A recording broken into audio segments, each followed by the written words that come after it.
once Leia is enslaved. We got to get her into that outfit. We got to get her into that outfit. Listen, okay. Carrie Fisher's a pretty lady.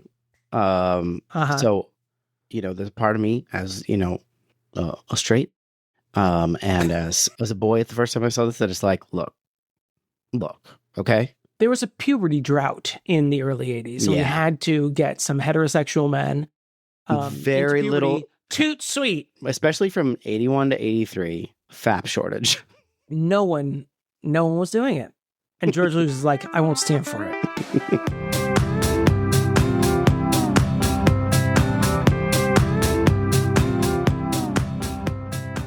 Oh no, we need a joke.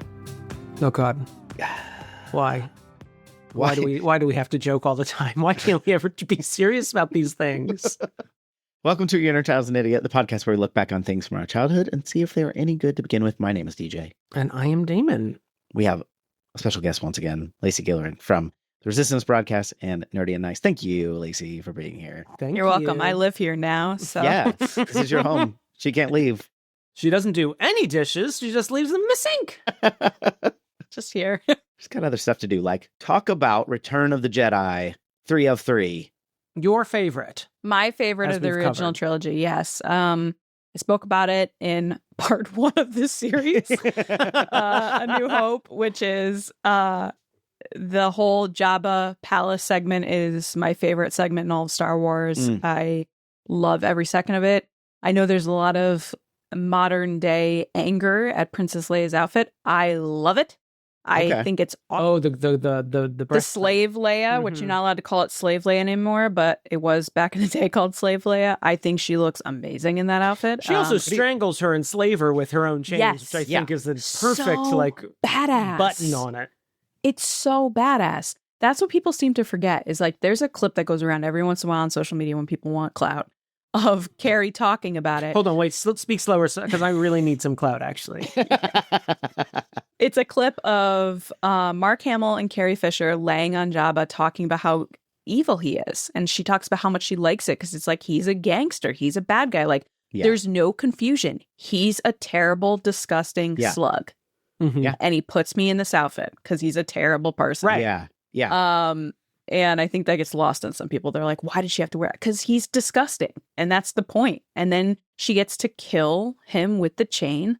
And then also we have to remember that there were teenage boys that were watching these movies. So let's be a little I was gonna say, honest. It can be both, right? It can be it can be that it's like, what cool. if we put her in a bikini, perhaps? Yeah, it she can be looks great. exploitative I and love also it. Cool. Yeah, I love it. I love Luke's outfit. We talked about that before. I love how he comes back as a Jedi Knight. And Harrison is so funny. Han Solo is so good in this movie. Yeah. And some people hate that he's turned into this kind of like comedic butt of the joke guy. I mean, is there a... I think the first one... Which is the one? Is it the first movie where he does the "How are you"? That's still my favorite bit. That is such a good line where he's like, everything's fine here. I'm fine. Thanks. How are you? Yeah. And then shoots the detention. Yeah. We have company. No, the part where he is on the sand barge going to the bigger sand barge, like the skiff. Oh, and he's talking to Luke, and Luke goes, there's nothing but sand here. I used to live here, and he goes, yeah, you're going to die here, And then he's like, I've got it all figured out. And he's like, oh, great. Wonderful. Like everything about Han is just so funny in this movie. And then I feel like that's a luxury you get now that we are so comfortable with these characters. Yeah. That he can sort of, nudge the other characters, and we understand completely what they're talking about. I feel like that's the joy of making 3 movies with the same characters over and over again.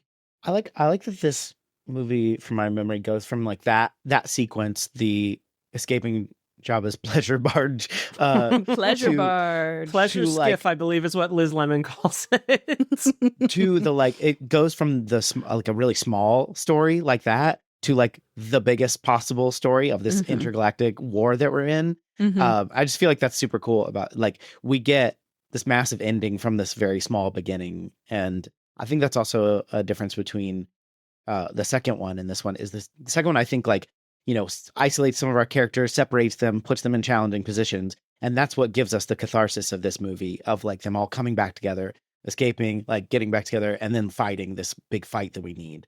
And I think that that's what makes this so fun. I am with you, Lacey. I think this is my favorite one of the, and it might be that it was my, I'm a sucker for the Ewoks. I think they're cute, and I don't care if you come from me. Oh my God, the noise it makes when the one dies, and it's like, oh my God, the dead so Ewok. sad. I can't. Yeah, also, they were going to eat them. I do have a question for you guys, because I always wonder what people think.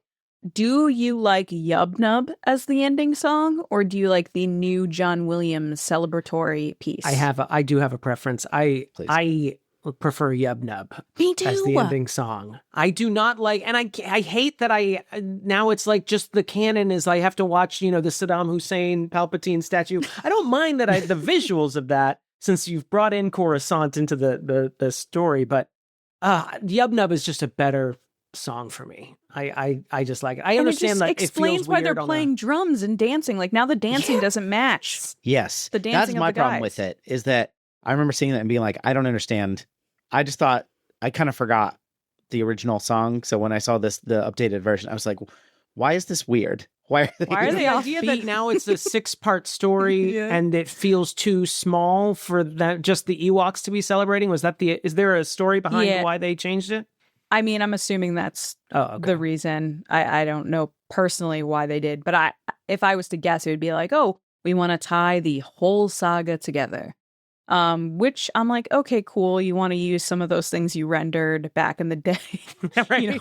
That you rendered in the 90s that you really want to get your money's worth. I understand that. And John Williams did a beautiful job with the music, but I just loved Yub Nub. Yub Nub is just a catchy song. It's a very good song. I will say, I thought it was interesting because I heard that they were going to add another shot in the end. They eventually cut it, which was they pan down on Padme's grave and her hand just jumps out of the earth, and then it goes. That's just fade to black. Do you guys like Hayden Christensen being at the end of this, or do you prefer Sebastian Shaw, who was the original? I like the original guy there. Give him his credit. He did the job. Yeah, he was there, and it's also weird that, the Force Ghost is still 20 years old, and then Alec Guinness is. It's like, how do we negotiate that? How can I be Ewan McGregor again? Why do I have to be Alec Guinness? Why do I have to be 80 years old here? Which they lied to Alec Guinness that he was a ghost because he wouldn't have gone for it because he was Catholic.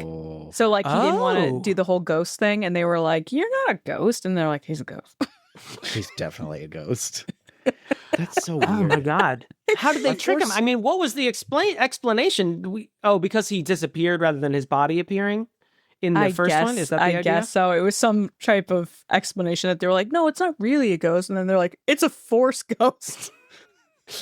Don't worry. We're just trademarking Force Ghost to prevent other people from using that term.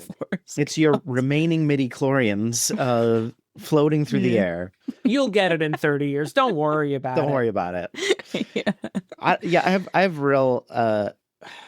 have issues with all of the redux things, like the changing things and the reissues. I think that's weird. I know some of it causes controversy, like the Han Shot First stuff, and then but mostly it's just the McClunky really stuff. Place. You're saying the what? The McClunky thing they did on Disney Plus. Oh, didn't they? I just mean they keep editing the Han Shot First. Yeah. Deranged. I don't get it. Like, just leave it alone. So is Han the one that you hate the most that they changed? No, I'm not I don't really care about Han Shot First. Like, it doesn't really, it doesn't affect me either. I think it's fun to talk about, and I think people having an opinion on that is fun, but what?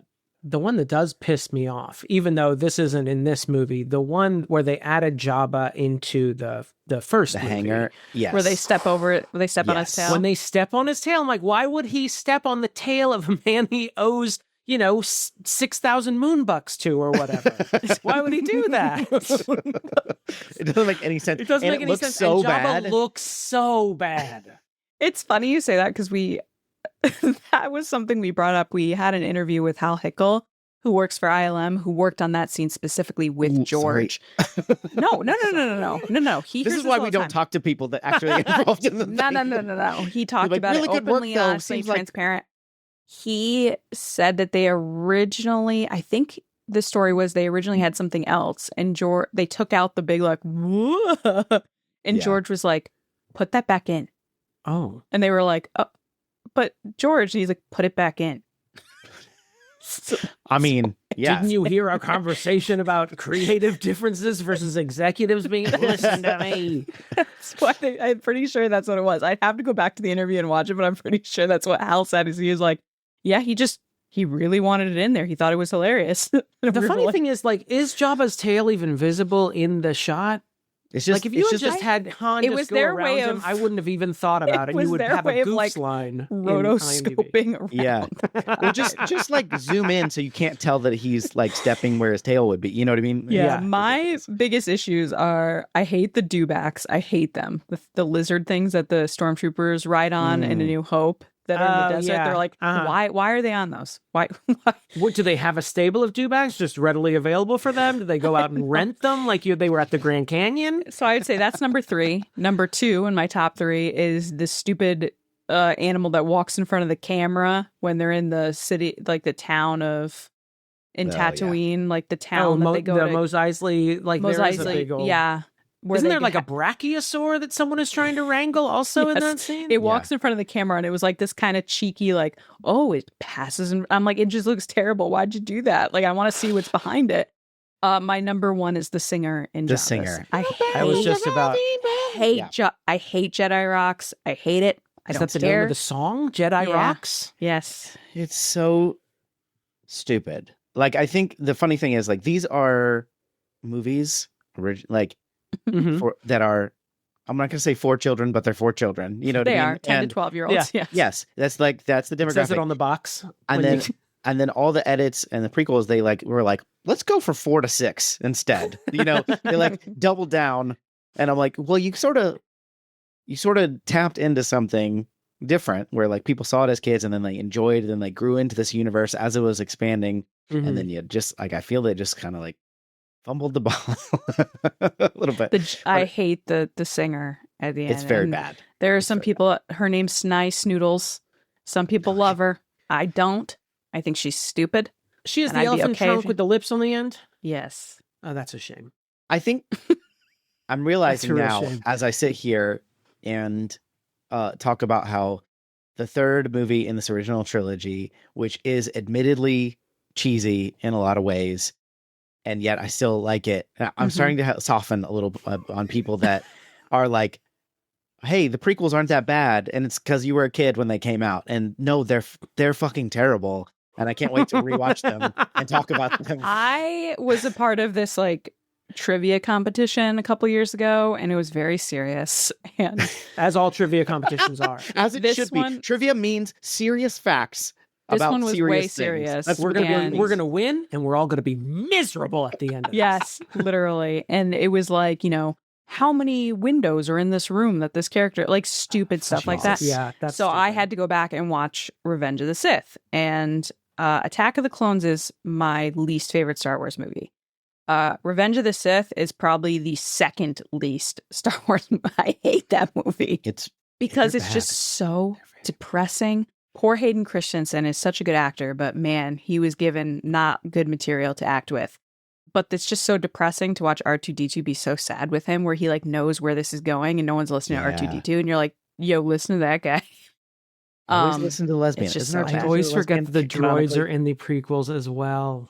Oh yeah. Oh, they're the glue that holds everything. They're in Rogue One. They're everywhere. I hate that because at one point in Empire Strikes Back, and it bothers me even in that movie without, you know, before I ever saw prequels or sequels, where someone says to turn off C-3PO. I'm like, hey, Han Solo he's sentient. You can't just turn him off. That seems problematic. But the whole droid thing is real problematic. Right, but if they're 60 years old and still hanging out with the same people, it becomes even more problematic the way people treat them. And I mean, by the time of A Force Awakens, like C-3PO is like 80 to 90 years old, it feels like. And they keep those jokes and those lines throughout the rest of the sequel trilogy with Han Solo. They do it with Pedro Pascal, Mandalorian. He hates droids. Like, that's part of his whole bit. Is by the end of his story, he's like okay with droids. And then in the skeleton, my roommate is a droid. It's fine. Yeah, and then the Skeleton Crew story with Jude Law, who is the main character, kind of in that one ish. He's the adult, I would say. He's the one-eyed Willy of that movie. Kind of, yeah. He doesn't like droids either. So I'm like, oh, so like they're really bringing this theme through everything. Jesus.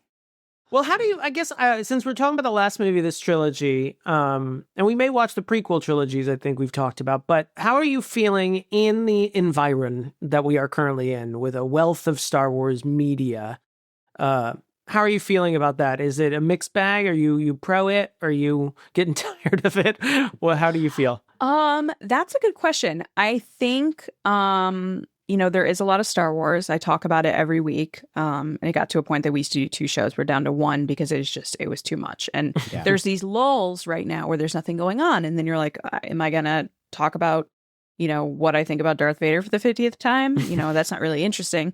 But the thing I do like is because Return of the Jedi is my favorite of the original trilogy, if not my favorite Star Wars movie. It's between that and Force Awakens, to be honest, not to go down a tangent. But that one in particular, all these Mandalorian stories, Book of Boba Fett, Ahsoka, Rogue One, and the Andor stuff came before. Right. Because that's obviously before Episode 4. But all these newer kind of Mandoverse shows are right after Return of the Jedi, including Skeleton Crew. So it's kind of a very fun period for me because that's the story that I love. But I would love to see something new. And I know that there's rumors right now of Ryan Gosling doing a Sean Levy movie, which is way in the future, like parallel with sequel trilogy. Oh, okay. So I hope that's the case because when, Disney bought Lucasfilm, I was excited because I was like, we're going to see stuff we've never seen before. And it feels like they keep dipping their toe back in. Well, not really dipping, jumping back into the deep end of nostalgia and fan service, which is fine sometimes. I cried with Luke Skywalker and The Mandalorian, but it gets to a point that you're like, okay, again. And I felt that the Skeleton Crew show was the freshest thing they've done in recent times. It was done by John Watts, who did Spider-Man Homecoming and the other Spider-Man movies. It was so good.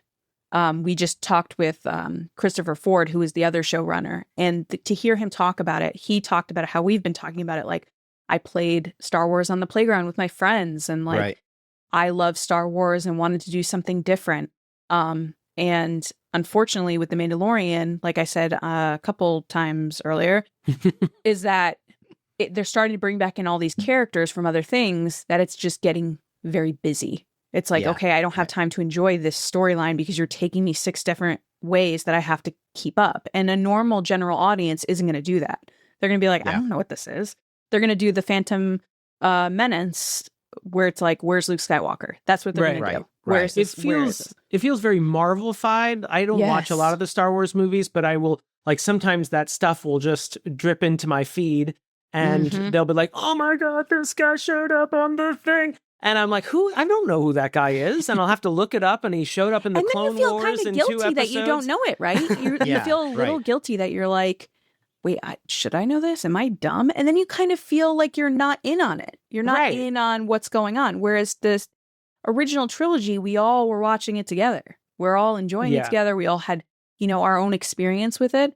That there's such a race to figure things out first with Star Wars. Yeah. What Easter eggs are there? What character showed up? What's their background? I've made all these connections. And you're like, that's not even a connection. Like, it got to a point when the Skeleton Crew, because we just spoke to Christopher, he said that there were multiple instances that people would be like, this character's clearly from this. And he'd be watching online being like, no, that's not what that is. Like, what are you talking about? Or like, they'd be like, this Jedi means this, and this scene means this. And clearly this person's coming in. And my favorite one that he said was there was this kind of hologram of this old captain, like pirate captain. And everyone was like, who is it? It's got to be this character. It's got. He's like, I just made the face not show because I thought it looked cool. Like, that was it. Right. And he's like, I wanted it to look old. So like, he's like, so here I am seeing all these theories online and like reading and hearing what you guys are saying on your podcast. He like, and I'm going, no, it's just a simple choice of visual. Like it looked cool. I remember feeling that during the Last Jedi, or in the lead up to the Last Jedi, because of Rey, the sort of breadcrumbs about Rey's parents, and everyone was like, well, here's who she's related to, and she has to be related who to was Rey's mom. That was the biggest joke going and everything. It got so exhausting, and I kind of liked in Last Jedi when it's like, no one. How about that? I'm like, that's the only way you could actually make a twist anymore, because everyone has picked whatever Star Wars character and decided that is her parent. And then JJ was like, just kidding, actually not true, gonna go back on everything that was just said. It's like, that's the thing I was excited about when hearing about Disney. It's like a big conglomerate buying Star Wars, you know, you're like, oh no, this could be bad, but like it could be an opportunity to explore this whole universe that has been very well established, more than most creative universes. And what you need to do that is sort of creative confidence and the ability to just say like, let's go do something. Let's do a detective story that exists in this universe. You don't have to know who Babu Frick is. You just need to like come over here. I do love him though. I love Babu Frick, but yeah, like I feel like they're just, they every once in a while like skirt across that line, but most of the time they're like, yeah, but if we stay over here in this lane, then we'll make everybody happy. But instead they make everybody mad because it sucks. Like, right. So that's if you're kind of overarching my kind of, I guess, breakdown of what happened with the sequel trilogy. You had the first movie, which I love, which JJ gave you A New Hope 2.0. Yes. Star Wars is back. Which I thought was on purpose. I didn't see like that was it was an intentional resetting of the universe, or I think it was a continuation of what everybody loved, and Disney wanted to be like, do you guys still like this? Right. And then it made $1 billion, and they were like, oh, you do. You do. So then they gave it to Rian Johnson. So you do like Star Wars then? Yes. Just wanted to check. I see. So then they gave it to Rian Johnson, and Rian Johnson said, you know what? I love this movie, but I'm going to make everybody uncomfortable. I'm going to do something. Out of it. Look, I'm going to make a crazy story, which, to his defense, I'm not happy with choices he made, but it doesn't matter. It's not my story to tell. It's his. He chose certain things to make it his own story. And whether you like it or not, that's what the story was. The problem is when they got to that third chunk, which originally, from my understanding, is it was supposed to go to Rian again. And then they took it away from him on a flight to UK. Like he was in a plane going to the UK to sign a contract to do the third movie. And they somehow finagled JJ's stuff within the 6-hour flight. So when he got off the flight, they were like, so you're not doing this movie anymore. Here's a trilogy that you could do and we'll announce it. Has not done this trilogy. Still pending. Not gonna. They gave it back to JJ, and JJ went, I'm going to bring in Chris Terrio. So all the ideas I had in the first one are now undone. He killed Snoke. He did all these things. It's Palpatine. Right. Yeah, that third one felt like, what if I basically try and fit a trilogy's worth of story into this one movie? And forget all the romantic stuff they kind of hint at in the second one. All the kind of threads of will she, won't they, like him being a good guy, coming back, figuring it out. The thing Rian did is left the story in a point that he could pick it up. He didn't necessarily leave it for someone else to pick it up. The problem is that the baton went to 3 different hands. What they should have done, which they should do with anything, going back to Lord of the Rings, is they should have had one person write all 3 and then have each one either shot with a different director or do whatever, but they should have the same thread of storytelling, because the way it turned out is back in grade school, you do this game where you have a line of desks and you write the beginning and you hand the paper over your head and the next person writes, and then if you get a sucky person in your line, your story is going to be terrible. And you will get a sucky person in your line. As the person who was really proud of that first sentence I wrote. It was so that's what it felt like. What? Yes, The Last there Jedi was no one with their hand at the helm of that series, and it feels that way. So Force Awakens, great movie. Last Jedi, on its own, a good movie. Not happy with all the choices, but it's a good movie. Third, it's fine. It's Ooh, a I think it's Snyder actually cut thing. it Like is it's my like least we favorite. we let like this is the problem with sort of listening too hard to criticism too, because it's like you have to see a creative vision through. This is what we're talking about having like a strong creative vision. We were talking about James Cameron or George Lucas, and originally is it's inherently risky because I know like a lot of the things in Last Jedi, in my opinion. Of Last Jedi, it's one of my favorites. Like it's in my top 3. And a lot of people do love it. And it's okay if people. I really don't care if you hate it. I think that's fine. The like Adam Driver shines in that movie. It is his movie. Yeah, I think it's complicated and weird, and I like that. But I also get why you wouldn't, and that's totally fine. I like Luke Skywalker, and he gets killed. That's why I don't like it. Yeah, well, totally, and I get that too. Like, and also being like what you were saying, where it's like, where's Luke Skywalker when you see the sequel trilogy, it's or the prequel trilogy. It's kind of the same thing where you're like, this is why I came back, and now you killed him off. That but and also, Akbar is the other thing I was very angry about. Yeah. What is that? Well, that was bullshit. Get the axe? He gets blown up in the first, 15 minutes? He didn't sense it was a He trap. gets fried calamari'd at the beginning. Now, if you're sad he's dead, I don't feel like that's the most respectful way to honor his death. First of all, yum. Second of all, I just think like that's the risk, right? And now that we live in an age where people can. Now it also like didn't do as well at the box office. That's more triggering to like someone like Disney, where they're like, it's not just that they had some criticism because they don't give a shit like that if it makes a bajillion quadrillion dollars. They spoke with dollars, yeah, and I think that is fair. Like also for them to be like, oh, yo. It still made $1 billion, but it didn't do as well as The Force Awakens. But then it set off the course of where we are now, where, they fumbled Solo. They fumbled it so hard. Solo is such a good movie. One of the best things they've done in the past few years. And they totally were like, we're just going to stick this right after Endgame. And I think it was Endgame, Deadpool, then Solo. I was like, oh my God. What are we doing? And that was a chance to fix Cade Kerr's necktie that I talked about in the first episode, where he had that Darth Maul necktie. He had a chance to get that out of the closet again. Yeah. Missed opportunity. Missed. Well, we're going to watch, we barely talked about Return of the Jedi, but we covered it. We're going to watch Return of the Jedi. Lacey, thank you for being here. Thank you for joining us for this so much. You're original trilogy. At least you'll leave it feeling great. Yeah. That's true. And we'll... make sure you find a version with Yub Nub at the end if you want to really. I've looked it up on YouTube and I enjoy. I'm like, this is the one. This is it. It's Yub this. Nub. It's the one that's doing this. Oh, I'll keep an eye out for him. I love it. Thank you for joining us, Lacey. If you want to listen to Lacey talk more, you can go to the Resistance broadcast or Nerdy and Nice, her podcasts that are about Star Wars, and the Nerdy and Nice is just pop culture. General pop culture, yeah. But after this, people are probably like, she has terrible opinions about Star Wars. I'm not listening to anything she said. The listeners are very familiar with terrible opinions. So thank you for joining us, Lacey. We're going to watch so Return of the Jedi. Join us after this.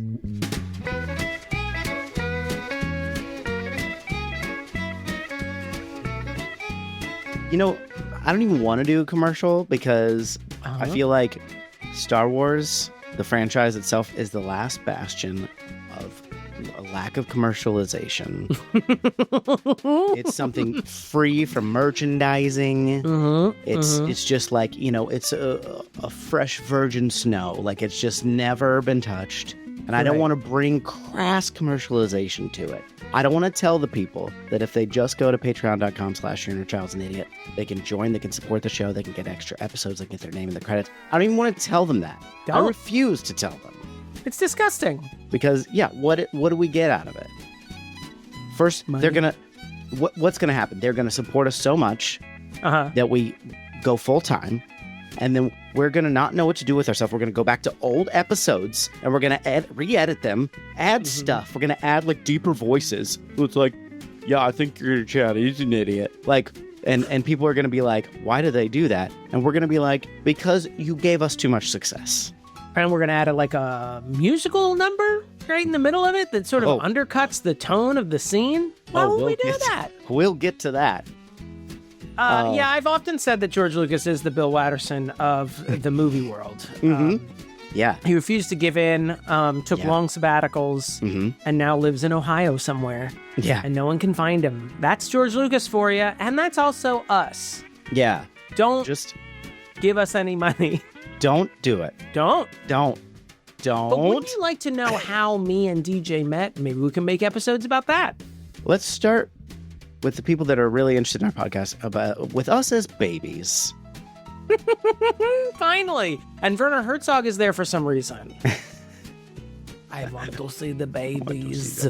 We'll add an S at the end. Yeah, we'll do that in post. Because we can't bring back. Werner, don't worry about it. Yeah. We'll just do it all in post. He's like, I have a whole studio I could do. No need. We'll handle it with AI. Patreon.com/StuartJ. An idiot. We are back. We watched Star Wars Episode 6, The Return of the Jedi. Thank you. Thank you for continuing through it. 1983. And 1993. 83. Okay. You heard me. I actually heard 93. I don't. Tyler did ask me if this came out in the 90s, and I was like, what are you talking about? Well, he's not wrong. It did. It was one of its many releases was in the 90s, but not the first one. No, and that's what we're counting. Let me recap this movie for you that I was totally prepared to recap. Didn't the title recap it enough? That's Jedi. Back. Kind of true. Done. Kind of true. Luke leads our pals, Leia, Lando, the droids, in a rescue of Han Solo. He gets unfrozen from carbonite from Jabba the Hutt. They end up killing Jabba. They throw Boba Fett. They throw Boba Fett. I liked his raps. I liked his Southern style raps with the pig wrestling in the video. Always loved Boba Fett. That's the thing when like Boba Fett is a fun name, right? But when you make a mistake like that, you say Boba Fett, which I just did. It was just an accident. I was just talking. I said it incorrectly. You're only human. But you realize how close these are to really stupid things. I'm not like saying Bubba Sparks. I'm not saying. Wow. Okay. Wow. Was that too far? You're really Are you friends with Bubba? You're really with Mr. Sparks pushing it with the Sparks heads in our audience. Okay, so Boba Fett gets thrown to the Sarlacc pit. And then we got to take on this fucking Empire, okay? We can't just keep goofing off over here. We got time to get down to brass tacks. We got this essential guy, Han Solo. We need him. We got him back. But now we got to deal with this. There's a whole thing. The Empire, they've got this new Death Star. Slightly put out by the Empire. 250% as big as the old Death Star. And you can tell. And you can tell because it's in space and not next to anything. It's incomplete, though. Don't worry about it. But before they complete it, we got to destroy some shit on the nearby forest moon of Endor. And it's protected by a force field. It's protected by a force field. So that's what we got to do. So we got to destroy the moon. Yeah, we got to do that. But it's a trap. If only someone would say something. To quote the great philosopher, Admiral Akbar. And they go to Endor to destroy them. But they're ambushed. And the rest of the Rebel fleet is ambushed. And the new Death Star is quite operational indeed. And luckily, we've got enough pluck amongst the group and a little bit of extra pluck from the Ewoks on Endor. We're able to defeat the Empire. We're able to take down the shield. We're able to destroy the new Death Star. And we are super happy about it. And we defeat the Emperor. Luke doesn't defeat him. Darth Vader defeats him. Luke's just laying around. He turns back to the good side just in time to die. And we live happily ever after. And we don't know anything else about this story. Nothing ever happens. And no controversy is had. And we just kind of like wrap it up in a nice bow. Yeah. Put these characters to bed for all time. Don't need to worry about them. Don't even need to remember their names. Well, and it's such a rich universe that even if we did, we could just sort of make a new story and not even have to touch these characters, right? We have that sort of confidence, you just keep, right? There's no reason to keep returning to this iteration of the story. I'm sure there are thousands of stories you could tell about this universe. You don't have to keep, the galaxy beholden to the Freudian traumas of the Skywalker clan. You can talk about anyone if you want. Yeah. Any period of the galaxy you could really focus on. You don't have to just deal with the events right before this one or right after this one. Yeah, so that's Return of the Jedi. What do you think of the new Death? What do you think of like what about this even bigger Death Star? What do you think about that whole? Because they did it again later. I've often been described as a space hipster, and I prefer the old Death Star. Mm-hmm. You know, I like that before it got too commercial. Yeah. Before they started bringing bigger names in, like Emperor Palpatine. No, I actually do like the look of the Death Star under construction. I really thought it looked great. Especially, it's a pretty good trap, honestly. It's a pretty sweet trap. Yeah. It is fully operational. We find that out later. Indeed. In some of the bitchiest performance by Ian McDiarmid. Yeah. I was eating it up with a spoon. He's a catty gal, isn't he? I like that he showed up and he's like, we're going to just be doing this super camp then? Great. No. I'll be doing it my own way. Mr. Burns, you don't know who that is yet, but that's what I'll be doing. And I'm going to do like Mr. Burns if he was like drag queen that has an off day. Right. She's not working today, but she's still having fun. Tyler got a case of the giggles every time Emperor was on screen because every time he was on screen, he's like, good. Oh, good. He's just having the time. He's like, he would just be laughing in the background and Tyler would get the giggles. Loved it. It is, it's interesting because I read some of the trivia and they were like, Ian McDiarmid used a theatrical technique to speak from more guttural, and I was like, I mean, I'm sure he did. He's a good actor. Like, you know, he's a fine actor, but he's just, I don't know. Maybe it's just so much more of a campy thing because this already exists in my life. You know what I mean? Right. It is. It's so established in my head of good. That it's hard to separate it, but it is delightfully campy. I also just love, this isn't technically the first time we've seen the Emperor. We do see him in Empire Strikes Back. Yeah. If you saw him in the 80s, it was a much cloudier version of him. And if you saw it in 2011, he's a much more crisp version in Empire Strikes Back. But this is the first time we see him physically in the room. He is like a subversion of expectations. I mean, he's always been at the periphery of the story, since the first episode he's been alluded to. And this is the first time we see him. And he's almost like this monk ascetic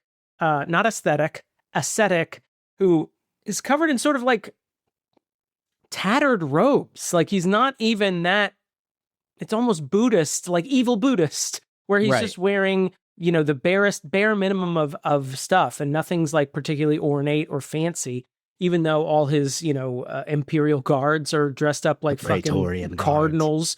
And then he's got those weird priests. I wish I had remembered them when we had Lacey on, because I have so many questions about those three priests. Did you catch those three priests? Oh, like not the guards in red armor. There's something else? No, yeah. The other guy, like Darth Vader comes up to like put in his pink slip or whatever. And there's like three guys who look ghostly, and they're wearing like purple robes, much more ornate. They look very priestly.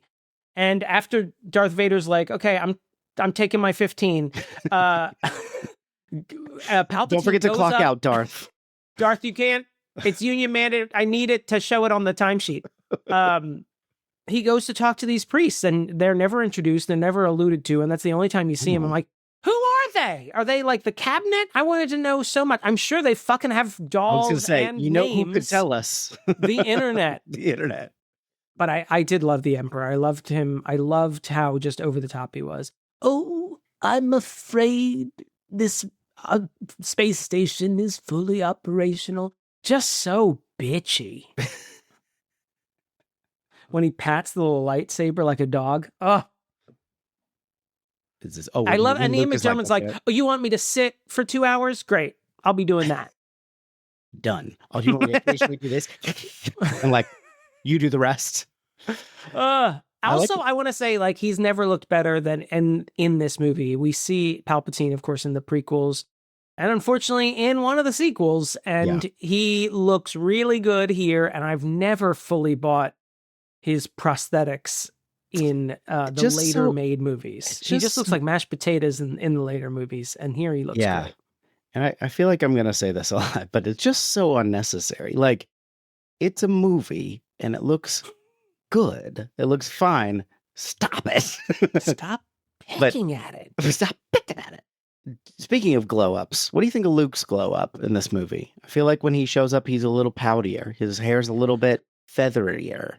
Oh, really? I thought his hair was the least. His hair is helmety here in this movie. I guess feathery is the wrong word. Luke's hair has been following the trends of the late 70s, early 80s. In each movie, his hair is slightly different.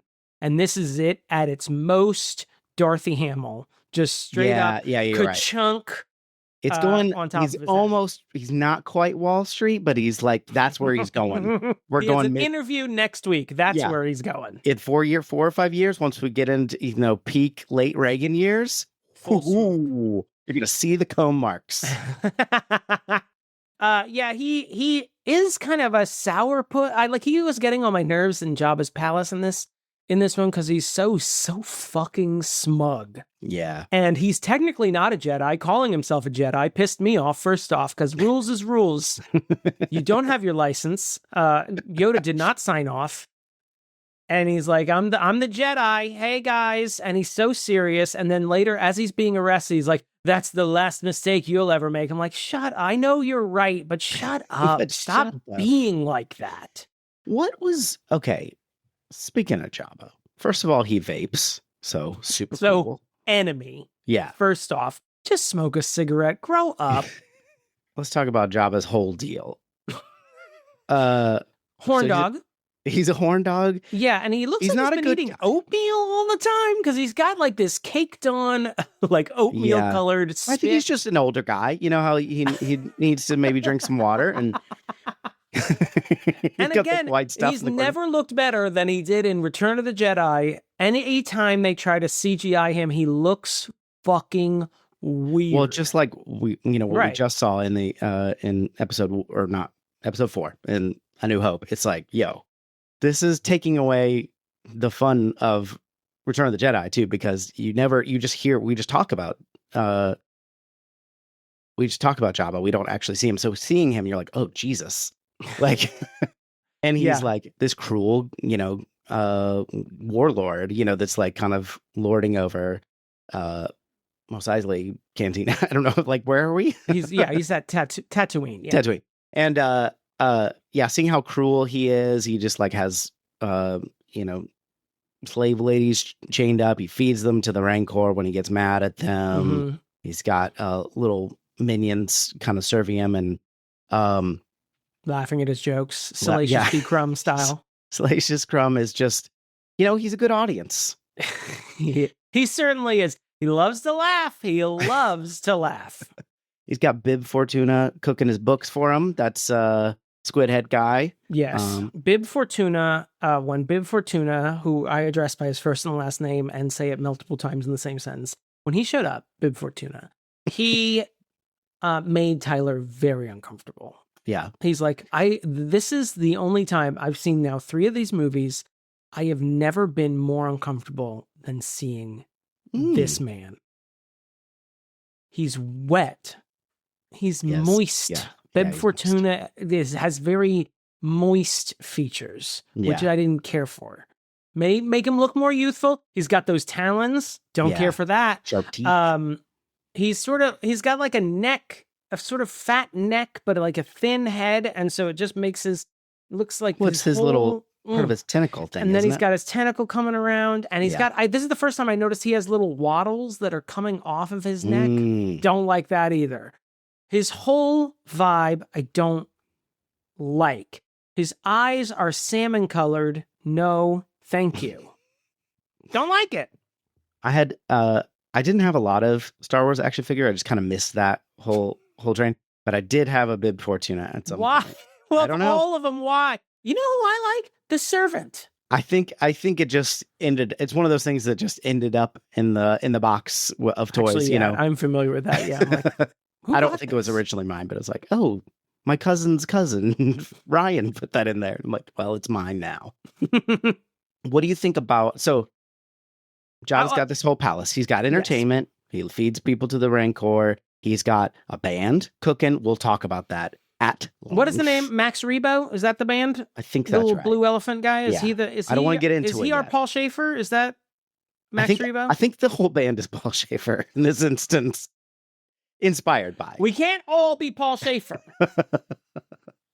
Someone has to be the lady on bass with the top hat. Hold on. Before we get into the band, because I have things to say. There's a I'm whole sure you do. sequence. Yeah.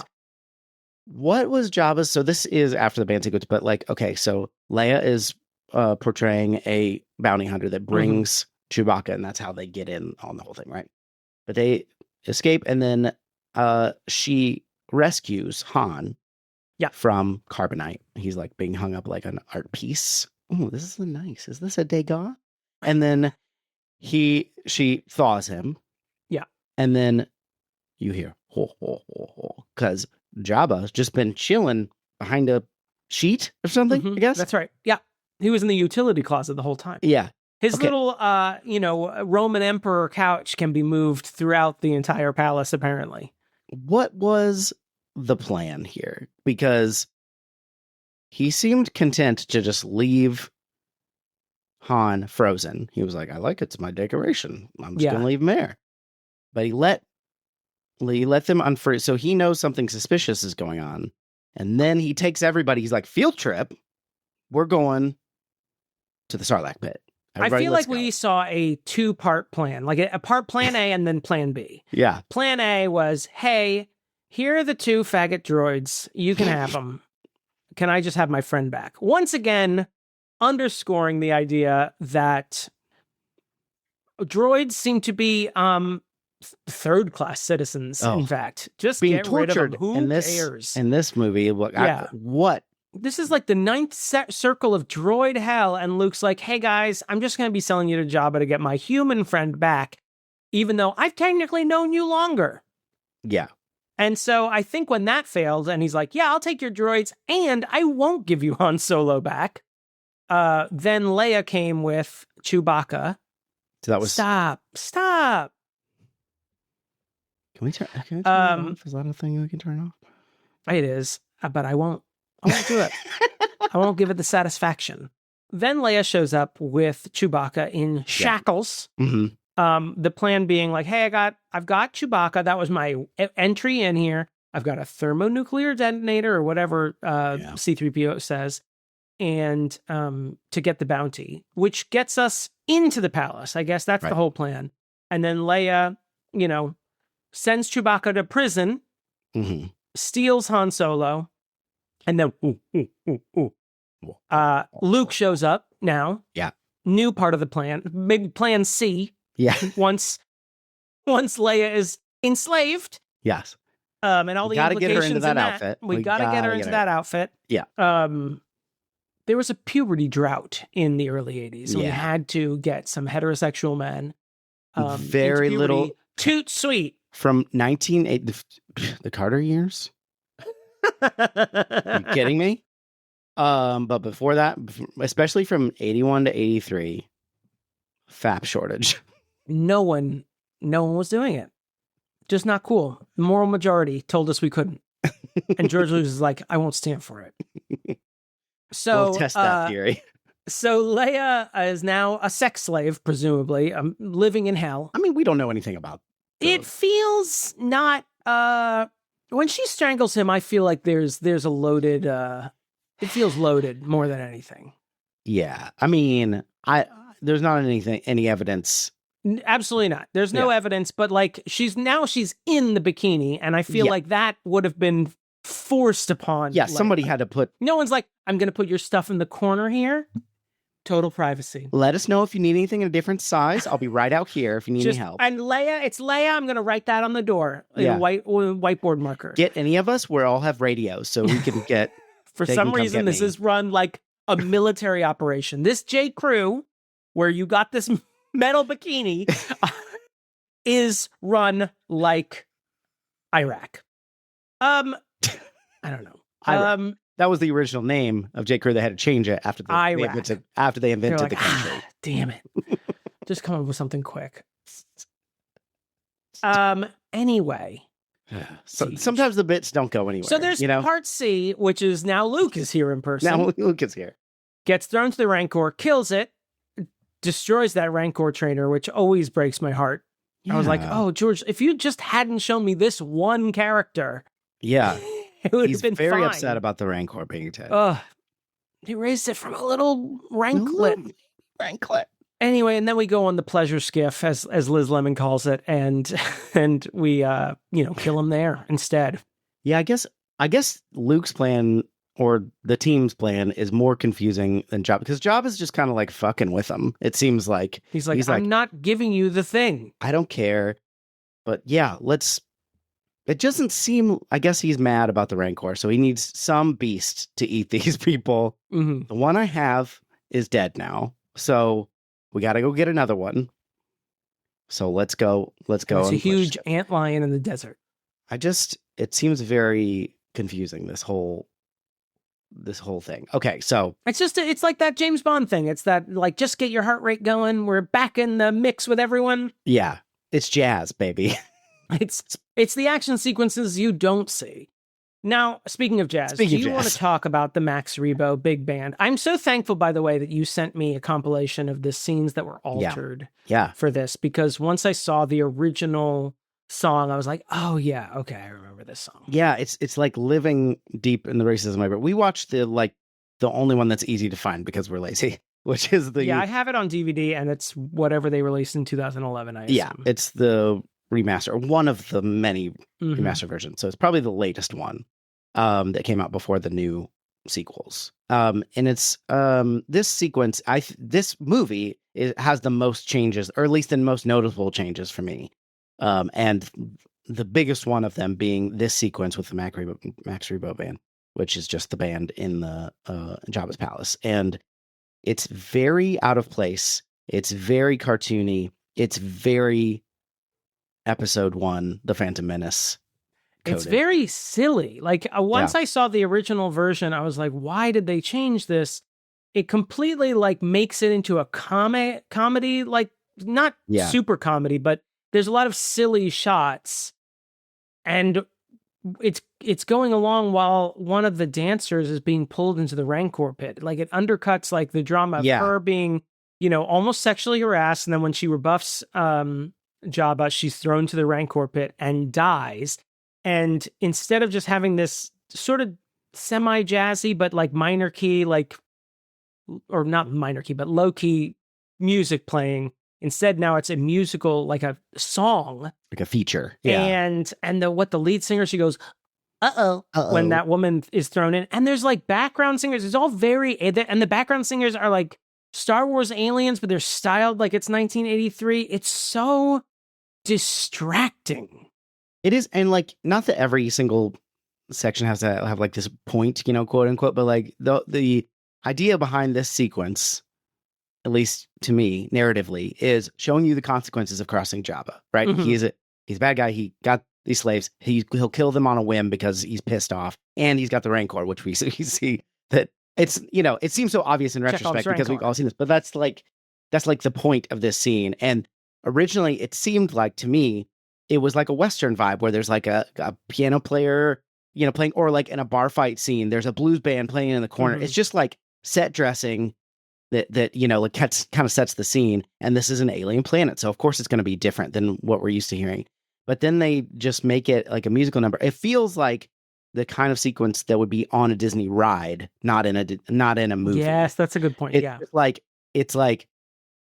It's I can see enjoying this if I were, a child of, 4 or 5, because you're like, oh, let's sing it. But like, it's very weird, and it seems like so ill-advised. Now, it distracts from the actual emotional beat with this scene. Yeah. And I think we talked about this with Lacey. I can't remember if it was this episode or one of the many others we recorded for this series. But, it's almost like when you're editing your own writing or comic strip, for example, or your song, and you have listened to it so many times that you forget to look at it in the eyes of someone who's reading it for the first time. Yeah, right. And you sort of overanalyze things, and you miss, like, sometimes I do this with my comics where I miss the actual point of why I had this line in there, which is like, oh no, I need that to explain the punchline at the end. That's why I included that specific line. So I can't cut it down or edit it out. I'm missing that beat. One thing. And I feel like that's what happened here is like George Lucas has seen Return of the Jedi so many times that he forgets the purpose of this scene is to establish the Rancor and Jabba being a cruel bastard, and putting a silly song playing over it with distracting CGI and background singers undercuts your own goal. Well, and to be fair to him, like I can see, especially when you watch, there's a YouTube video that we watch that's like shows all the differences side by side, which is very, very helpful to kind of see that. And you can see why, they did a big re-release in the 90s before the prequels came out. Right. And you wanted to be like, hey, it's 20 years after the original trilogy started. We need to remaster that. You're going to have digital, you're going to have like the best technology. And you can see the impetus behind that because you're like, you have to have kind of a reason to re-release other than, I think people would have gone to see other than being one of the most popular movies ever made. Well, but like, I do think I understand that there needed to be another angle than just like, here are the movies now again. Our explosions have rings on them. Right. You're right. Come and see the rings, everyone. And they did, do remastering that looks better, that because it would, the original film is, was 70s and early 80s. Like it's grainy and they kind of retreated it. And like there are moments of it that look better. But then like the adding stuff, you could see the impetus of being like, it's like DVD extras. We're like, we got to do more stuff so that we can kind of justify re-releasing these and then re-releasing them again. But like, I think also I saw in that video you sent me that the 2011 re-release was really to tie in things from the prequels that had just wrapped up. To make them all, I guess they hadn't just wrapped up, but 10 years to sort of make them match up more and also add more musical numbers. Yeah. So what do you think about the song? Terrible. You don't like I mean, I guess it's not a terrible song. It is somewhat catchy. In a vacuum, I guess it's not absolutely terrible. I don't know if I would listen to it. Yeah. But when you showed me, when I saw the clip of the old song, I was like, oh yeah, this is, I mean, it's not catchy. It is almost very, I mean, I'm glad you said Western, like that, the piano player in a Western is what it's doing. Yeah. No, it's not terrible. It's got moments, again, in a vacuum. Yeah, I like by itself, I don't mind it. Like I think it is kind of catchy. Yeah, like musically it's kind of interesting because it's like very obviously kind of like bluesy, but it also is kind of like a little weird. So it's got like an alien blues band, which is like that's fun. That's fun to think about. But then you're like, but they've got blues in space. Oh, what are we doing here? Like it's like, and it's very cartoony. We also see that Boba Fett fucks. You see that in the added scenes? We got a there sex are scene? clips of no. I feel like you would have caught that. Yeah, I missed that. I keep the mask on. Oh yeah.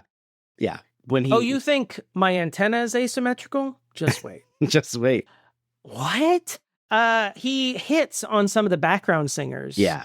He sort of gives him a nudge on the chin. Very cute. Yeah. Respectful, but still, you can tell. Also, what was? Oh my God, Boba Fett's here. Boba Fett of Book of the fame. I can't wait to be excited about and then disappointed by his story later. There's such a beautiful shot right after this where like it's you get that double sunset, the classic, which is such a nice callback to the double sunset of Tatooine. And then there's this like CGI frog character that's like, and it's just like, why? I think that is a Muppet frog. I think is he really? Not in the original? I don't think so. I think he's in the original. Is it really? I think it's a Muppet frog. Well, and that movement felt very Muppety.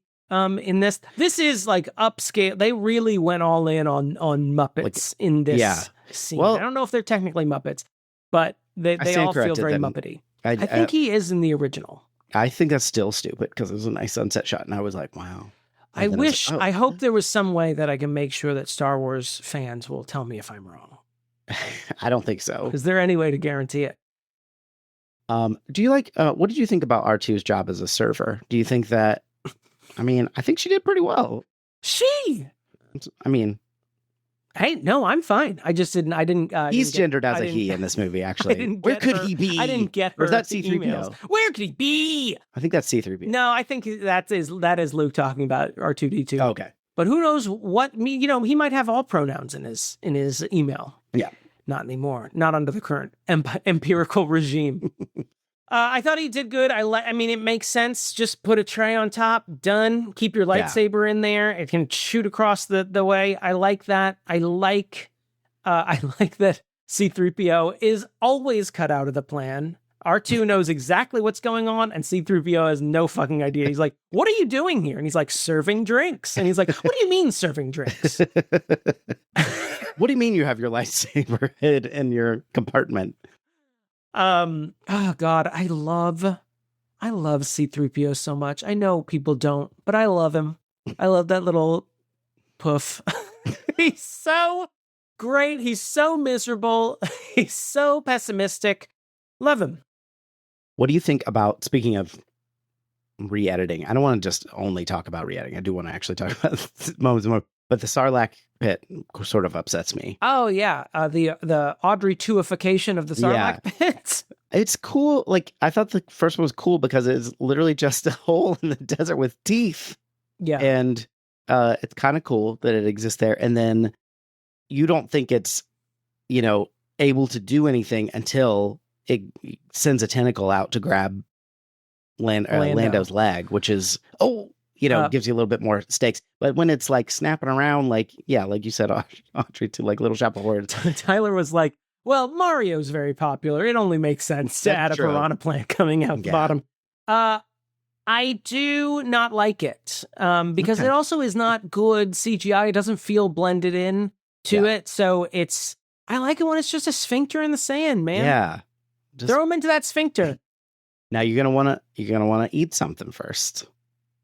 And then because you're going to be digested for 1,000 years? Yeah.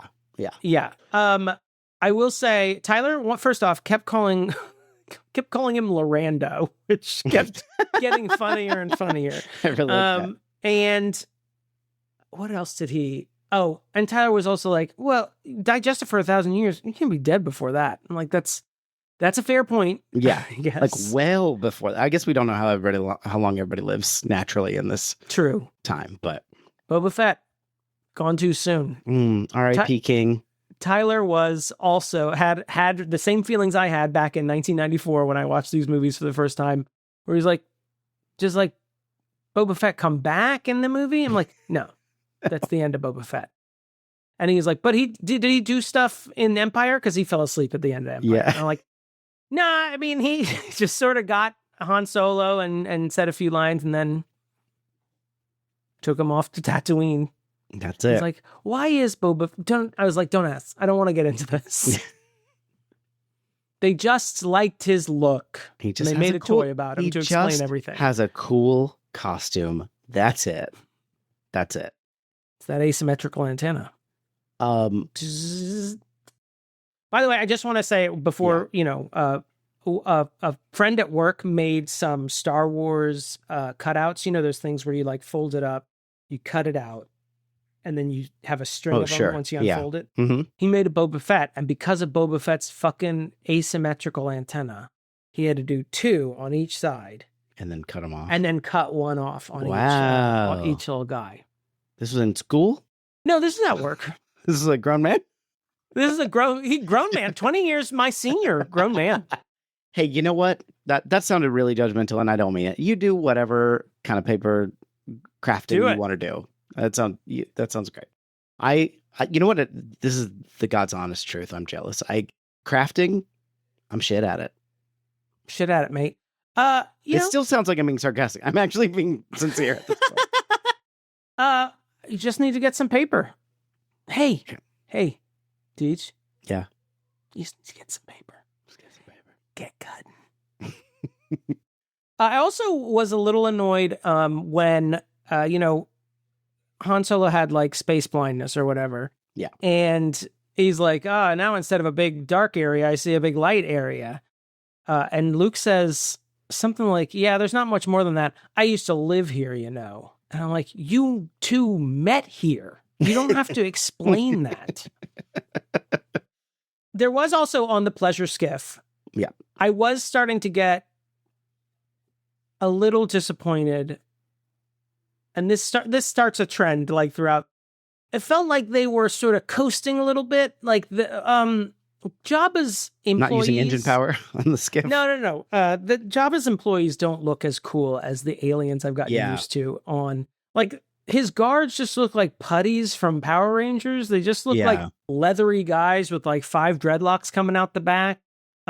His main guards in the palace all look like Ganon from Legend of Zelda. Like, it just felt very, these are pigmen. This guy's just gonna be sort of Leatherface. You get it. They didn't spend enough time on the characters. Yeah, it didn't feel as I didn't want to pick up those Kenner figurines. I just wanted to tell you that. Maybe the Pigman more than the Leatherface guys. I do love the design of Jabba himself, though. Like, I think that's great. Like a big slug. Oh, he's awesome. He's fucking awesome. And this pisses me off whenever they show CGI Jabba in something. He is orange. In my brain, he is orange. He always looks orange. And then whenever they sort of do a CGI Jabba in later movies or when they're retrofitting these movies, they try and make him green. And I'm like, he's not green, though. He's orange. At least his front part is very orange. Well, it's also very muddled. Like, he's very, like, it seems more lived into his skin, I guess. It's not the right word. But it's like, he's like dirty and slimy. And so he's very visceral. Yeah, he's not a vibrant color of anything. Like, it's this kind of like, because I kind of see where the design is coming from. He's like kind of orangish on the front and greenish on the edges. But it's like, it's not clear because he's gross. He's not, you know what I mean? And so when you make him bright, it's just kind of off-putting because it's not the right. It's also a perfect way to like create this character because he's sort of sitting, he's this huge puppet costume thing, but he's laying around like fucking Caligula, which is perfect. So he's perfectly stationary and you don't have to do much. It maybe shows its seams when he's like suddenly behind a curtain and on the same platform he's been on the whole time. Yeah. But he looks great, and I think he's conveyed like his just pure, indulgent, like gross slothiness. Yeah. Well, I guess we got to talk about mostly for my own purposes, the Leia costume some more. So is that you don't want to move on to the rest of the 2/3 of the movie? You just want to talk about this some more? Go on. Listen, okay. Carrie Fisher's a pretty lady. So there's part of me as a straight, and as as a boy at the first time I saw this, that it's like, look, okay, You were like, I gotta get goonin'. I'm only human. But I also think that's really apparently George Lucas said, or Leia said something like about the costume she was wearing. She's like, you can't even tell I'm a lady. And he's like, oh yeah. But I don't that's you can't even tell I'm a lady. Because she's got a big clanging metal bikini. No, in the previous movies when she was wearing like, smocks. And this was somewhere someone said, well, like, this was his reaction to that. I'm like, there's no way that, maybe there is a way because people are monsters, but it was like, no, now you can tell. But I don't know, because it is also, it is appropriate for the character she's enslaved to for the moment. You know what I mean? Like, he's a villain, and he does this too. You can see the pattern of, he finds a slave that is like his favorite, that kind of puts them in a skimpy outfit and they just lay on him. And eventually they get fed to the Rancor. Yeah. have two minds about it. There is an ick in the movie, and there is a little bit of an ick for me outside of the movie, because before this, like, Leia has been like no nonsense commander leader, and no other character sort of gets treated like this. It's just her that gets sort of sexualized and demeaned in this very specific way. I do love that then she strangles her oppressor with her own chains. Yeah. That is a nice moment. But it does feel a little, I don't know, there's some grossness with the only female character who has no real connection to Jabba the Hutt, aside from him freezing her or holding her boyfriend up as a piece of art, that she has to be like enslaved to him in a very sexualized manner. But she does get to kill him. Yeah, so that's nice. And That's later, kind of like back to the smocks with her. kind of the end of her badassness in this movie. She doesn't get to do a ton else, except for be revealed to be Luke's sister, which is a big reveal, but also like doesn't quite match the I am your father. Is it a big reveal? Can we talk? Are we done with Jabba? R.I.P. Yeah. God, peace and blessings be upon him. Of course. See you later. Gone too soon. Died as he lived. Kind of Being a with his creep. tongue slopping around. His oatmeal covered tongue. It reminds me of the tongue of the Triceratops in Jurassic Park when don't burst covered that with pustule. pustules, possibly. That being said, okay, so let's talk about Leia. Okay. I don't watching it this time, the more I don't like it. Okay. This Leia reveal. It Is feels it her Coachella hair when she gets to do later? When she gets I to didn't do like her. a down She gets a do new outfit every time. Tyler was I couldn't tell if he was complaining or just into it. excited about the fact that she gets a new outfit every time she's kidnapped. Even the True. Ewoks had something ready made for her to switch into her flower child era. But this movie feels, I don't think it's bad by any means, but it does feel a little bit more slapdash than the other two. Yeah. In that, at least story-wise, it feels a little bit more slapdash. And her reveal as his sister, it sort of suffocates a little bit. I can't tell if it suffocates or is sort of smothered by the fact that we're still dealing with the fallout of Darth Vader being revealed to be Luke's father, than to just like start adding branches onto the family tree willy-nilly, like, and just like, oh, by the way, you got another sister. They're like, Wedge it Antilles seems really is your shitty. cousin. You're like, oh, okay. I guess kind of makes sense. Oh, and Captain Porkins, I've got news for you. He's actually your mother's ex-husband. So you don't actually have any blood relation, but it would be nice to add him to your Christmas card list. If you see him at, he might come to the barbecue if they're not going to his cousin's side, It just feels a little bit like after the fact. It feels so thrown on there. When there's so much going on that like that, I mean, that moment, the like, I am your father moment is such a pivotal thing. And it comes at the end of the climax. This is kind of like tacked on a little bit. And it seems kind of irrelevant.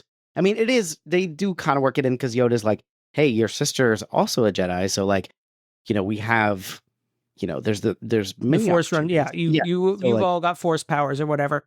But it also, I feel like it also is undercut by the movies we've seen.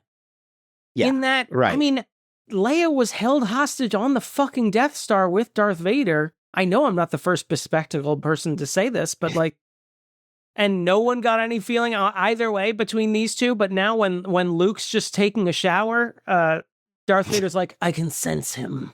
Get out of here. I mean, that's because they hadn't decided to do it yet. No, I know why. It just feels, it feels like, ooh, we had a really nice moment in that last movie. Could we have another moment like that? Yeah. It also, I mean, raises questions like, why did she get to live presumably with a king and queen somewhere? Yeah. And he had to go hang out in like space Arizona with his like cruel mom and flower child aunt. Cruel uncle and flower child aunt.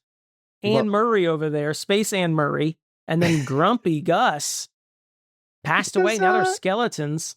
Jimmy Smits agreed to adopt her and he didn't want Luke. Who is a king and a senator, presumably? Did we ever sort that out? That's in something. That's in one of the things. I don't have any more to say about Leia because I do think it's a little bit. She seems nice. She does seem a little curtailed in this movie. I'm curious. It's a speeder chase. She does get a speeder chase. That's true. She gets to hang out with the Ewoks. Yeah. It's just fun. How do you feel about Ewoks? You hate it. You hate animals in general, aside from turtles. So how did you feel about the Ewoks? Yeah. Warwick Davis's first role. I like when I was a kid, they were my favorite. Like I loved it. This was just like, teddy bears. It's not actually, I think this movie gets better as it goes along, even though there's more Ewoks. They're silly. It's a little like goofy, but also, I don't know. they're fun. They help. They're just like I don't know. I think it's cool that there's like an indigenous tribe that helps our heroes. Yeah. Because they don't want to live under the Empire. I don't think they really know exactly what's going on, but they know. C-3PO explained it. Yeah. He like tells that I mean before that, and like he tells them the whole story, and I think to the degree that they need to, they understand like those guys bad, these guys good. Mm-hmm. Let's space Nazis bad. Yeah. So let's throw rocks at their ATSTs and let's get this done. Mm-hmm. We see some Ewok deaths, and that's pretty upsetting. I remember that affecting me as a kid. Seeing it. Yeah. Yeah. But I also think it's a good move by the movie showing, we got stakes. This is a real thing. The Empire really sucks. Like, I know you already didn't like them, but now they're also shooting Ewoks. Fuck those guys.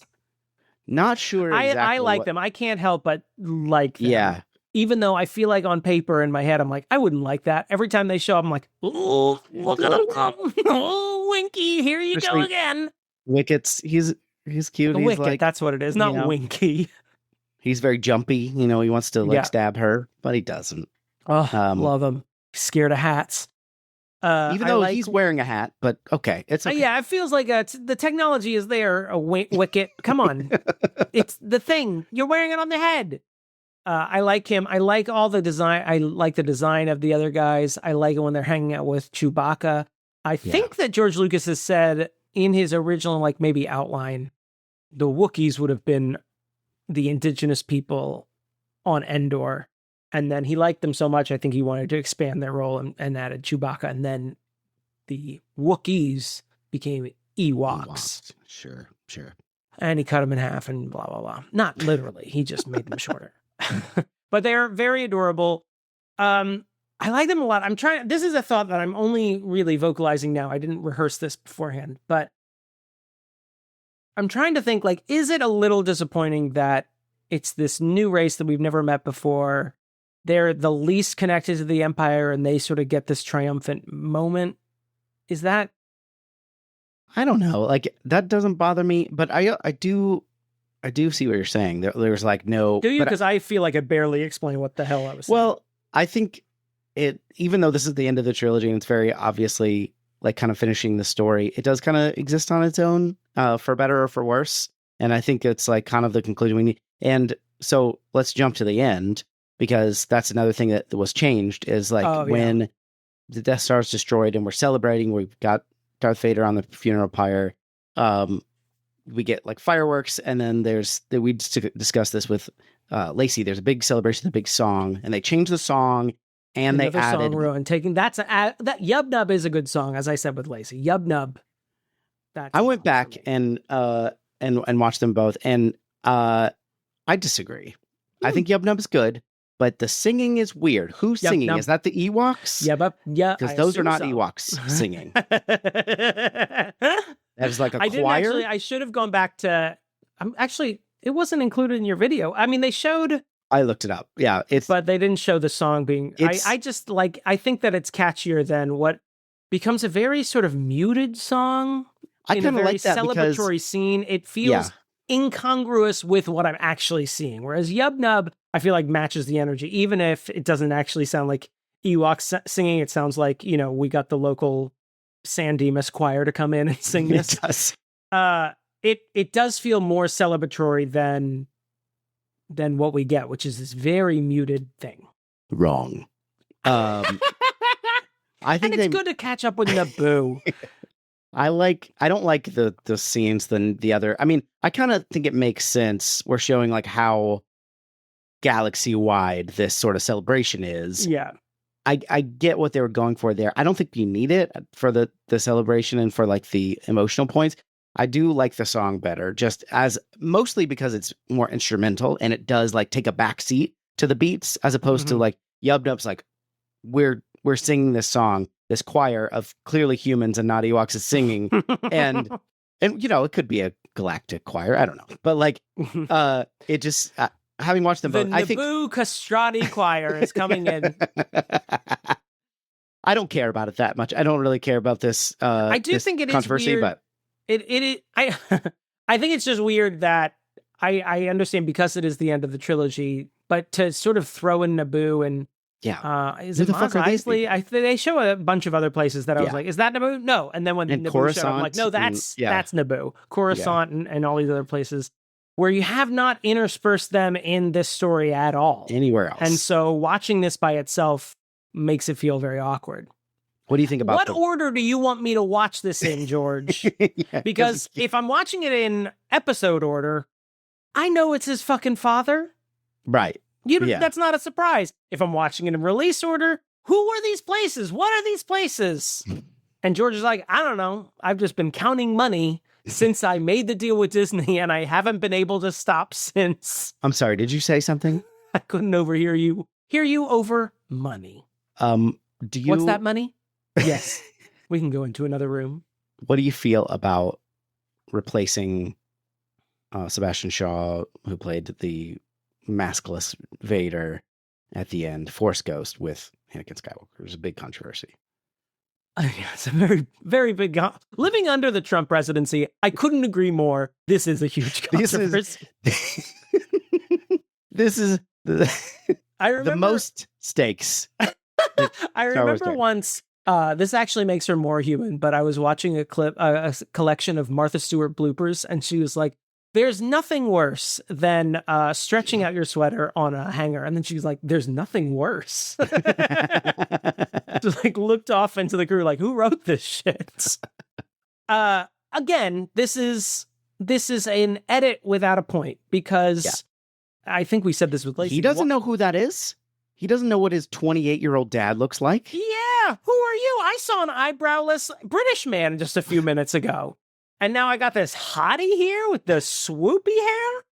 And I'm sure Alec Guinness is like, why the fuck don't I look like Ewan McGregor? Why do I look like this? Was there like a form I didn't fill out? And Yoda doesn't look like baby Yoda. He doesn't look like fucking Grogu. He looks like old 900-year-old Yoda. What is the government form, the Jedi form they're supposed to sign to agree on what age they're supposed to be? It's just distracting. Also, it ruins like the experience of watching this movie, because it's like, hey, remember all these other movies that if you're watching this for the first time, you may or may not have seen? Yeah. And it would be like, who the fuck is that? And it's also around the age where he's slaughtering Jedi children. I know he redeemed himself at the end, which I want to talk about too, but like that age is like not a good age for Anakin Skywalker. It's not like, I think they were going for like before he got turned to the dark side, but I'm like, you need to show Jake Lloyd, if anything, the like baby. Yeah. Baby Anakin. Yahoo or yippee or whatever the hell he says. It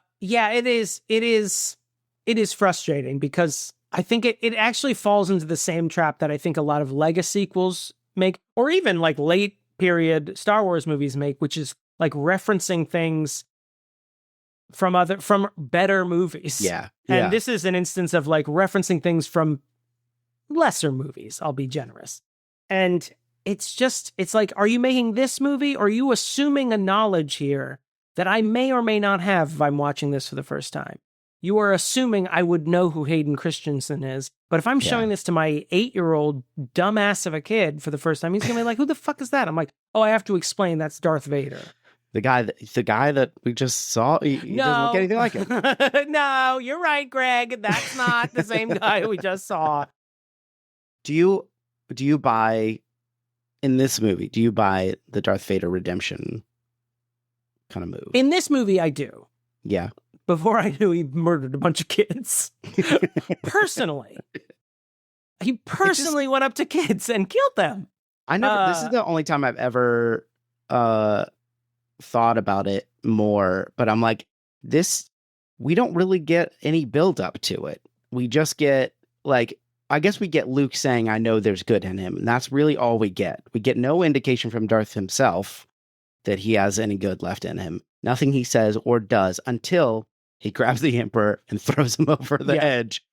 It's a lot of John Williams is doing a lot of the heavy lifting for those emotional moments. I think that's one of the problems with like, oh shit, I built a whole redemption arc on a guy who cannot emote. Show his face.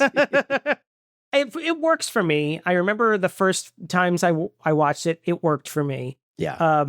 And it is a lot of like Luke saying, I know there's good in him. And I think it does help that we've only seen him sort of just glower at people. We don't actually see him force choke anyone who like is late with their TPS report. He is a religious zealot. I will not deny it. It does work for me. I think I don't know why it works. Well, and it's like, it does work for me though. I don't know. I'm also thinking about James Earl Jones' performance. What do you think about the added no? Did that help for you? Fuck that. God. No. Just stop it. Now you're just like making decisions for actors. Like, I'm going to have you say no. You know that line everyone hated in Revenge of the Sith? We're doing that. I think he does. I think he also sells a lot of it as well. I think there is a lot more, what am I thinking of? A lot more, not introspection, but there is like a lot more hesitancy. There's not a lot of like force behind his voice, especially when he's talking to Luke, where he says, you know, there's no hope for that now or something like that. He says something like that. And it's almost like it's I too do late. feel like you get a sense through Jones's portrayal that there is hesitancy.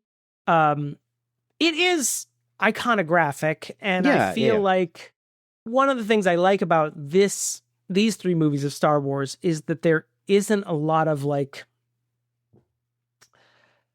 spinning gears. Right. And I feel like it works in that I know how this is playing out. There are surprises as you're watching it, but there is still like a sense of where the good guy's got to win. Yeah. Well, I think what's interesting about this is he doesn't have this big change of heart about the Empire or the rebellion or being a religious zealot or the Force or the dark side or the light side. He doesn't want his son to die. Yeah. I think that's it. I mean, you don't really get any of that in the text. So that's sort of my interpretation of it. I feel like that's a much realer turn for a villain character is he's like, if I don't do something right now, this person who I've just sort of, you know, met after like not being connected to my whole life and I knew he existed is going to die. And I just found out he has a sister. I wonder if I'll ever get to meet her. Yeah. And I feel like that's real for you know, realistic is not a word to use for Star Wars. I think that's accurate. And Luke is saying, "Father, please." Yeah. Like he's not Darth, please. Yeah. He's saying, "Father, please." Yeah. If he had said "Daddy," it'd have been over. Daddy, no. And now you will die. You rebel scum. Oh my God. Rebel scum. It is such a fun line. When Han Solo, when they break into the force field generator and they think they're in the clear and they're about to like set up their bombs or whatever, their space bombs. And then this guy comes out of nowhere and he's like, someone's like, freeze. And then this other guy's like, you rebel scum. And he says it like that. So great. He says it like a cereal mascot. Like, I don't know why he's talking like that, but it's so, you rebel scum. Love it. I think that line, you rebel scum. I don't know, fly casual. Fly casual is good. It's pretty good. And then he's more machine now than man, which is not even really a good line, but we have used it as a quote. I use it a lot to describe things that are more machine than men. So it comes up a lot. No, I do use it a lot. And I don't know if Tyler knew what I was talking about, but I do say it. Comes up more in conversation than you would think. I'm trying to think if there's anything huge that we need to talk about. We kind of talk about What about the space battle? The actual trap? Pew, pew. I think it's the best space battle in the movie. I mean, it is the biggest space battle. I mean, I guess you could consider the Death Star attack in the first one. I think that this is much more exciting, and you're seeing the ships go around, and they have to have a strategy. And it's one of the few times where I'm like, I think I know what we're doing. I think I know exactly what the plan is, and why it's not succeeding. Yeah. I don't remember much about it, so I don't have much to add to that. So I guess it didn't work. It's not didn't work for me because I just think it's. I was more into I'm like, give me the fucking Ewoks. Give me the yub nubs. None of this. I want to see completely useless stormtrooper armor just getting hit by rocks. God, I love watching stormtroopers fall. They're always like, they can't like lift their arms, so they're always like, and it's always clumsy, and I can't tell if like they're actually just falling on their own, like the ground is unsteady, or if they're like George's like, and now fall, Greg, fall. And he's like, oh, what a treat. That's all I have to say. You want to go to the verdict? Yeah, let's get out of here. Remember when it's sad when Darth Vader's dying and it's like boom, boom, boom, boom, boom, boom, boom, boom. Damon. Yeah. What is your verdict? I don't think Your Inner Child is an idiot. I like this movie. I do think Empire is a little better on several points. I feel like this feels a little bit like it. I don't think the center ever stops holding. I didn't say that, but it feels like sometimes like I'm like, are we going to be able to land this thing? And we do.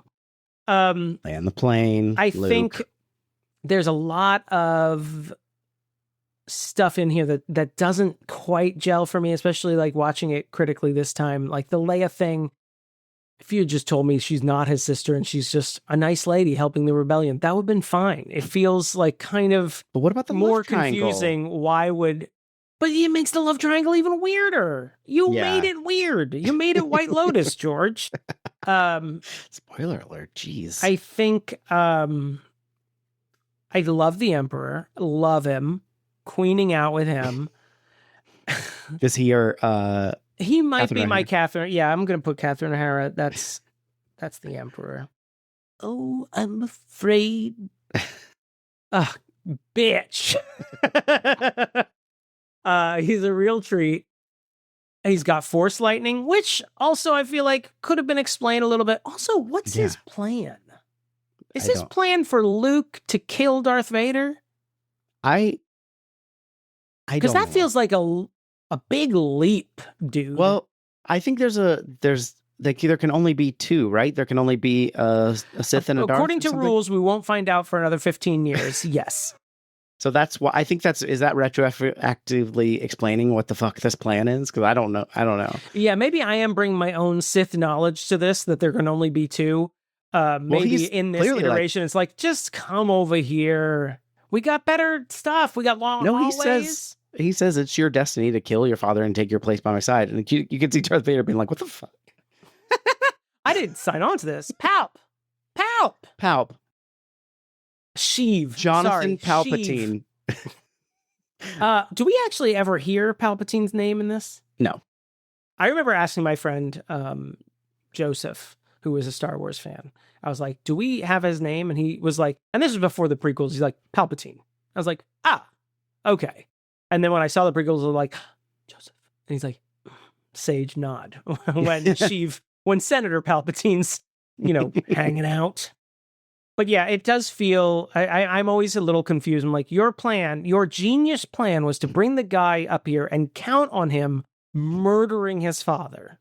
Your number two. Your guy. Anyway, yeah, it's good. I don't think it's not as good as Empire. I don't think it's as bad as like some people say, but it does feel kind of shaggy in a way that I don't think the first two are. But I do like the Forest Moon of Endor. I like that look. I like Ewok Town. I like that level in Donkey Kong Country where it's kind of like the Ewok Town. Great. Do you have a nominee for Sally Field Single Scene Award? That's That's your new thinking song. Who would I put? The pleasure skiff? No. Can I make a proposal? The battle scene you fell asleep through. Go Speeder on. chase. I like the speeder chase. I got concerned because of the California wildfires that were crashing speeders into these great California redwoods, and I was like, be careful. I also couldn't help but notice that none of the ferns move while they're speeding through the forest. I'm like, come on, guys. Yeah. I know what's going on. I know how you made the scene. It's fine. The speeder chase is good, though. I just I'm remember just like being nitpicky now. Yeah. Nitpicky? That's like when you're picky about things in your fishing net. I don't want that boot, for example. Yeah. I also do like that. I just want to get this out because C-3PO is my ride or die. I like that he gets misinterpreted as a god and is, for once, respected by a group of people. Deej, I know you're like a vampire and you can only give your verdict once I When invite invited. you I thought to do it. I knew what you were. did you think of this movie? I knew you were taking notes. I didn't know if there was going to be more. I didn't want to start. Oh no, I didn't think anything through. This one is tough because this was my favorite, and that is definitely wrong from this trilogy. So I'm going to say Your Inner Child is an idiot, but I'm speaking specifically to me because this is by far the worst of the three movies, especially, and this is no fault of the original movie, but especially with the changes. And Max Rebo. Max Rebo makes it like the Jabba sequence, like the first third of the movie. I'm like, this. I don't know if I can do this. This is terrible. Really? It was bad. I thought it was bad. I was mostly just annoyed by the song, but everything else I was like, fine. Well, and I know what happened. So like, I knew that we were going to get, I was worried that like, oh, does this really not hold up for me? Did you catch Sebulba in Jabba's palace? No. You know, fan favorite Sebulba from the episode 1? No. The guy who walks on his hands and okay, he's in there. Picks up things with his feet. Great. He's in there, or someone of his race. Can I say that? Is in in the place. I think that's episode 1 of 5 is something that was already a little shaky. And just takes it over the edge to like, oh, this is pretty obviously the worst one of the three. And that makes me sad because this was my favorite. But I guess I'm back in line with everyone else. Wow. I think Empire Strikes Back. Sorry, Let Lacey, it not be said that you are a follower. Lacey and I were in agreement on that, and I think I have to take that back. Sorry, Lace. There's definitely plenty to enjoy in this. I think the Ewoks are pretty fun. I know people don't like them, but I think it's fun. Did those people see the baby Ewoks? That is adorable. He got scared from the story that C-3PO was saying. Yeah. That's the power of fiction. The trick of having the not quite completed Death Star actually be completed and then, the shield operation, I think that is a really good trick. I think that's a good switcheroo in the movie because you're not quite expecting it either. So and the Star Destroyers were just like, hey, we're just doing crowd control. We're just here to chill. And everybody's like, should we shoot them? Nah, man, just wait. I'm just going to reveal to you the plan, which was we're not shooting anyone while we're here. I'm not going to tell you on the way here. I'm going to tell you now. You know that briefing that you slept through, Jonathan? This is what we talked about. Yeah, sorry, everybody. All right, wow. I think that if you are a big Star Wars fan, you're not going to all of a sudden hate this one or anything. But I think this one doesn't hold up as much as the other two in this trilogy. But what about the purple priests? I think you need to look those up right now. Boo boo boo boo boo boo boo boo boo. Boo boo.